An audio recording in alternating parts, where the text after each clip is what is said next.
Subhanallah. Asta, pourquoi t'es une forceuse comme ça? Oh my god, Rachid s'est fait malmener comme un gosse. C'était une scène tellement marrante, on rigole mais c'était quand même assez sérieux hein, et inacceptable. Ça soulève le thème du harcèlement au bureau. On rigole dans ce cas parce que Rachid c'est un homme, mais t'imagines une femme à sa place, ce serait inacceptable.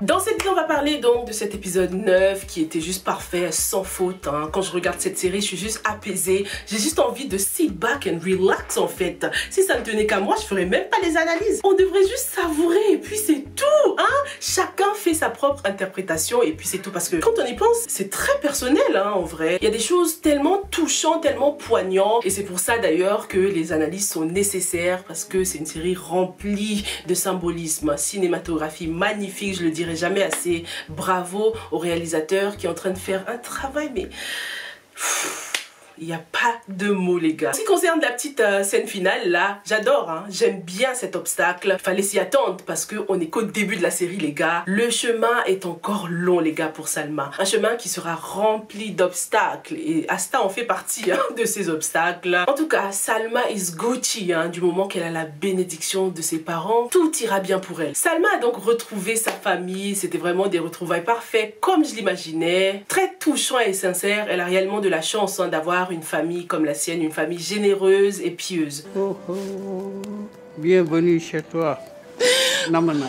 Salma est enfin à sa place. Elle a enfin la paix du cœur hein, à ce niveau. Et tout ça, c'est grâce à l'imam quand même hein, qui a continué à la suivre, même après son retour à la maison. Parce qu'il aurait pu considérer que ça y est là, my work here is done. Salma, je te confie à ta famille, ton père est imam, tout se passera bien pour toi. Avoir un papa imam, c'est pas donné quand même. Hein. Mais l'imam a continué à être là pour elle. Hein, parce qu'il y a tellement une certaine complicité aussi entre eux. Hein, et puis le personnage de Salma, il est tellement attachant qu'on a envie de l'aider. Hein, et l'imam sait très bien que sa mission n'est pas terminée avec Salma. J'aime bien le fait que le papa ait entendu le prénom de Rachid pour la première fois de la bouche de l'imam, de la bouche de quelqu'un qui est unbiased en fait, hein, qui n'a aucun intérêt à défendre Rachid et en même temps qui le connaît assez bien. Parce que si c'était Salma qui avait parlé de Rachid, je pense que la famille se serait dit c'est qui ce Rachid là? Est-ce que en fin de compte Salma elle a décidé de changer pour elle-même ou bien pour ce mec? Donc c'est vraiment parfait. Dans cet épisode, il y a eu la scène symbolique du verre, hein, avec ce beau slow motion, avec le verre qui se remplissait. C'était tellement beau. Et de toute façon, dans cette série, dès que vous voyez un peu de slow-mo, dès que la caméra dure un peu longtemps sur une scène là, dites-vous que c'est quelque chose d'important, quelque chose de symbolique. Ici, le verre au fond noir représente la personnalité de toute personne qui a un mauvais fond. Hein. Et la leçon à retenir ici, c'est qu'il suffit pas de remplir son corps et son esprit de choses bonnes pour devenir une bonne personne. Parce qu'il y aura toujours un peu de mal en toi en fait. Il faut aller au-delà et devenir carrément quelqu'un d'autre. Renverser tout le mal et le remplir de pureté. Si tu veux devenir meilleur, il te faut un changement radical. Dire adieu à ton ancienne personnalité, te vider complètement de toute impureté, de toute chose mauvaise pour mieux accepter les choses pures, pour devenir quelqu'un de pur. Il suffit pas de changer, hein. Il faut devenir quelqu'un d'autre. D'où le geste de renversement. Hein. Salma a dû renverser l'eau pour ensuite le remplir d'une eau pure. C'était clairement symbolique, hein. C'était pas pour perdre du temps qu'ils ont fait tout ça. Elle aurait pu juste renverser le fond noir, rincer et puis le remplir, mais non. Ils nous ont bien montré que no matter how many choses pures tu mets dans ton mauvais fond, ça ne deviendra jamais pur. Il faut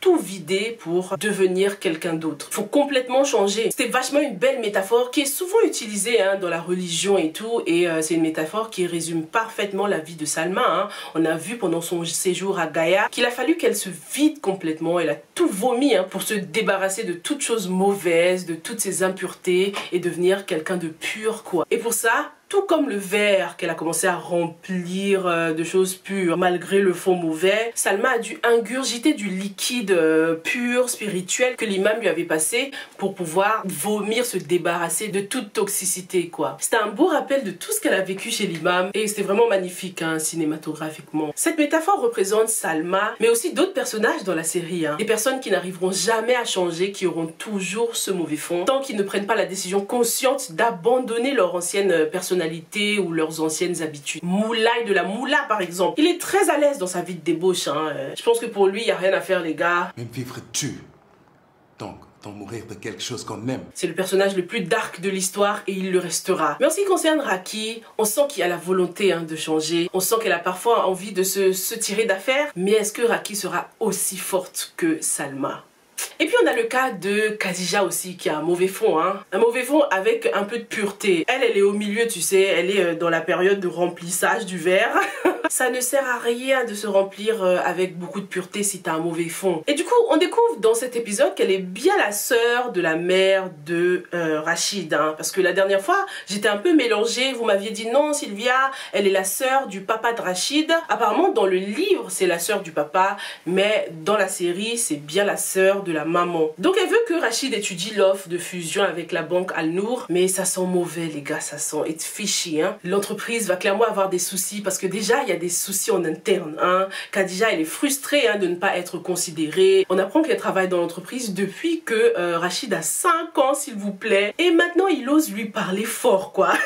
Tu m'étonnes qu'elle a une seum. Mais c'est pas tout le monde qui réagirait comme elle, hein, parce qu'elle est pas humble, elle a ce mauvais cœur là. Du coup, ça l'irrite, ça la dérange que ce petit garçon là soit son boss, soit le PDG. Mais la position de Rachid est tout à fait légitime. Et puis jusqu'ici, il a toujours bien dirigé l'entreprise. C'est juste Salma qui est en train de le rendre fou en ce moment. Mais avant l'arrivée de Salma, Rachid était imperturbable. On découvre que pendant l'absence de Salma, Rachid et Asta sont sortis quand même. Du coup, on en déduit que Asta a sûrement passé beaucoup moins de temps avec le mari de Soumaya. Hâte de voir ce qu'ils sont devenus, parce que 1 an c'est long quand même. J'étais assez déçue de voir que Rachid n'a pas été assez ferme avec sa cousine pour imposer des limites. Ils ont continué à se fréquenter, mais en même temps c'est difficile d'éviter ta cousine, surtout qu'ils travaillent dans le même endroit quoi. Et surtout que Asta c'est une forceuse. Assister à une scène pareille a dû break le heart de Salma, surtout que l'idée de retrouver son Rachid était quelque chose qui l'a aidé à tenir dans les moments difficiles quand même. Rachid a intérêt à se rattraper,